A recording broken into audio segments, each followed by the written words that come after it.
लेकिन विज्ञान के लिए हमें शंका चाहिए, डाउट। और हम डाउट को इंपॉर्टेंस नहीं देते हमारे देश में। अगर किसी ने शंका जताई तो हम उसे कहेंगे कि देखो कितना कितना, आजकल तो कहेंगे एंटी नेशनल है।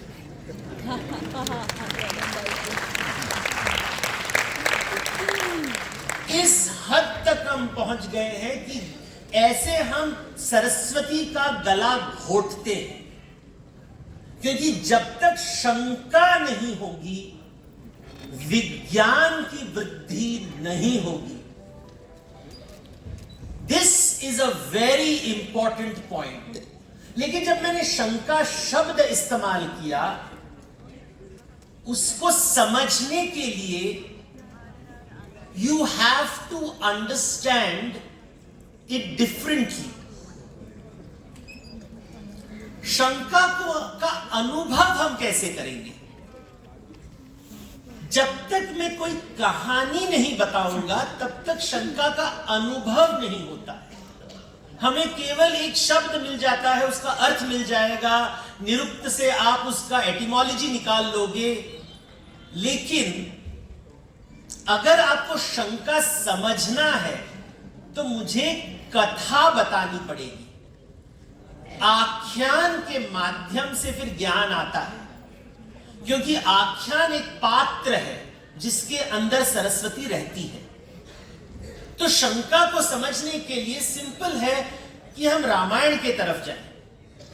और रामायण में आप कई कथा देखेंगे जहां शंका प्रस्तुत की जाती है, और शंका बार बार आता रहता है कथा में। शंका, डाउट डाउट डाउट। एक शंका जब मंथरा आके कहती है कि अगर राजा राम, अगर युवराज से वो राजा बन गया तो राजमहल में आपका पोजीशन क्या होगा? आप राजा पर श्रद्धा है आपका, कैकेयी को वो बता रही है, लेकिन इस श्रद्धा कीमती पड़ेगी। आप राजमाता नहीं बनोगे। अभी शंका आ गई और कहानी की शुरुआत शंका से होती है। बाद में जब सीता का अपहरण होता है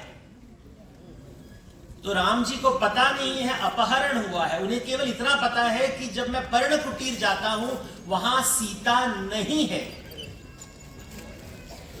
क्यों नहीं है?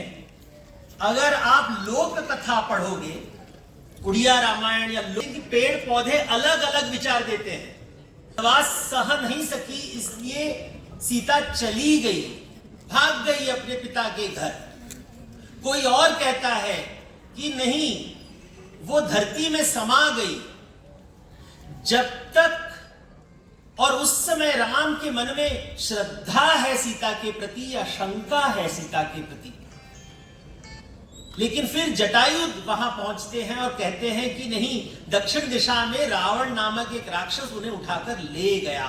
तो प्रमाण मिलता है, विटनेस, साक्षी। अभी वो सच बोल रहा है, झूठ बोल रहा है, शंका या श्रद्धा।